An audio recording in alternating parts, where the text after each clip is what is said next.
Hi, and welcome to a special edition of Good Day Polly. I'm Judith Pastrana, and I'm here with... Rickie Clark. Tell us about your program. Okay, I'm a part of the My Brother's Keeper initiative. This is an initiative started by Barack Obama in 2014. And in 2016, he invited Fort Worth ISD to come and be a part of it. What is MBK? It's an initiative started by Barack Obama to help young men of color transition from one life stage to another. It's a mentoring program. Oh, I didn't know about that. Okay. Yeah. How did you get involved with the Brother's Keeper? How do you get involved? I'm glad you asked. So we have My Brother's Keeper and My Sister's Keeper now. But the concept is that we have hired college graduates to mentor the high school students. We hire undergraduates to mentor the middle school students. And then we have the high school students read to the elementary school students. In order to sign up for it, we'll go to your school, let your principal or vice principal know you want to be a part of MBK or MSK. You sign up and we participate. We come to your school on a weekly basis. We do what is called Lunch and Learn. And at that Lunch and Learn, we impart liberating information to inform you on what it takes to be a man. And this is during lunch? It's during lunchtime, yes. How long? The whole lunch? The whole lunch, and we provide lunch for you, so we'll provide food, we'll feed you for your lunch break, and then teach you about yourself. How can your program help today's?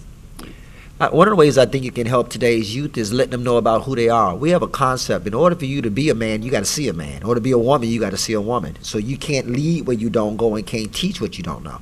So we're here to teach you to do that. You ask most boys, they think they men, but they really boys masquerading as men.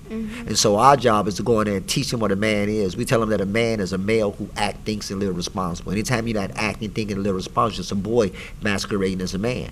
So the way the program helps is that it mentors you from high school all the way to college. And is there one for girls, like you said? Yes, we just started MSK. So last year we piloted our first MSK program, and we did 3 schools. This year we in 5 schools. I'm really excited about what the girls do. It's like something about the girls. They just make the boys take it up another level. You don't manage the girls one? I don't manage. In order to be a woman, Yeah, you guys got to be a woman. So I hire a lady to help with the ladies and a man to help with the men. How did the COVID-19 pandemic affect young people? One of the ways I thought that it affect young people is that it kept them isolated. You know, we're what you call sociable people. This is our nature. We like to socialize. And so during the pandemic, a lot of young folks didn't have opportunity to socialize. They got on the computers, but computers are not the same thing as touch, seeing, and feeling someone. So I think it affected them in that way. But one of the things that we did through MBK is we did what we call drive-bys, right? So if you didn't answer your phone or get on, we're going to drive by to see how you're doing. So that was different from us. That's good. Tell me about any books that you have written. That I've written? Yeah. I've written 2 books. The first book I read is called What My Daddy Should Have Told Me, Life Lessons for the African American Male. And in that book, I've had 7 friends of mine to write an essay.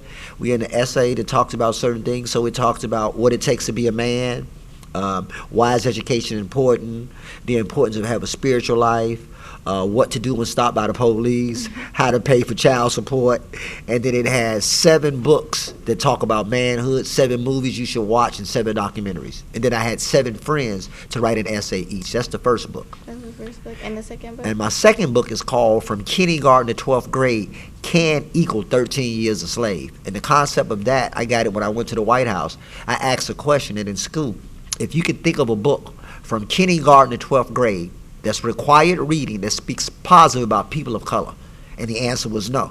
And then I asked them, well, can you name a time when black people were not enslaved and empowered? They like, what do you mean empowered? I mean, we running things. And the answer was no. And so most time you ask most black people about their history, they begin their history in slavery. But nobody begins their history in slavery. Slavery is not African history. Slavery is the interruption of African history that lasted a few years of Mali, Ghana, Shanghai, several empires, Mansa Musa. So we had several empires, but most of the time we don't learn that.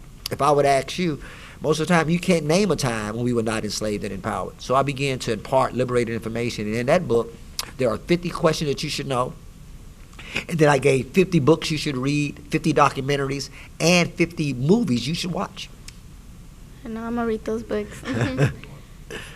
What are some words of encouragement and motivation you can give to young students? Okay. So for young people, I tell them to bite off more than they can chew. and chew it. Plan more than you can do and do it. A lot more time than you can spare and spare it. Bear more than you can bear but merit. But shoot for the moon, because if you miss, you'll be amongst the stars. And most young people, I don't know what I want to do. I remember my son telling me, Daddy, I don't know what I want. I said, well, do everything. And once you do everything, you'll decide what you want to do. And now he's selling shoes and he loves it. I mean, like, love it. So I tell young people, find something you love doing so much you would do it for free. But be so good at it, somebody want to pay you for it. And don't let anyone tell you it's not possible. Huh? And don't let anyone tell you it's not possible. Don't let anybody tell you it's not possible. Everything's possible. That's true. Is there anything else you'd like to say? Yeah, I would like to say that we need to take education important and reading. Reading should become like eating, done daily and consuming the best. If I could say anything to motivate a young person, start reading. But not only do I want you to read some books about yourself, right? Before we can learn anything else, you must first learn who you are and whose you are. So learn about some of the things that the Mexicans did. Learn about the fact that it was Mexicans who gave us the color TV. Learn about the fact that there are pyramids in Mexico. Learn about the fact that Mexicans built land where there was no land. So when you look at that Mexican flag and you see the eagle sitting on the cactus with a snake in his mouth, it normally have a little blue right there. That means that when the Mexicans saw the eagle sitting on the cactus with a snake in his mouth, it was in marshland. But they built land where there was no land. They gave us pyramids. They gave us the zero. They gave us birth control. So from a Mexican perspective, learn that. But then from an African perspective, learn this. We were the ones who taught the world reading and writing. When you ask a person, 12 inches equals a foot. But whose foot? It was the king of Africa, the king of Egypt. It was his foot that they measured. So we taught the world measurements. We taught the world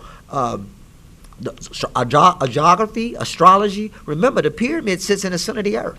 48 stories high, 755 feet wide, taking 2,300,000 stones to build, each stone weighing 3 tons or more, and it sits in the center of the earth. So whoever did that is intelligent. So keep in mind that we intelligent, all right? Yeah, all right.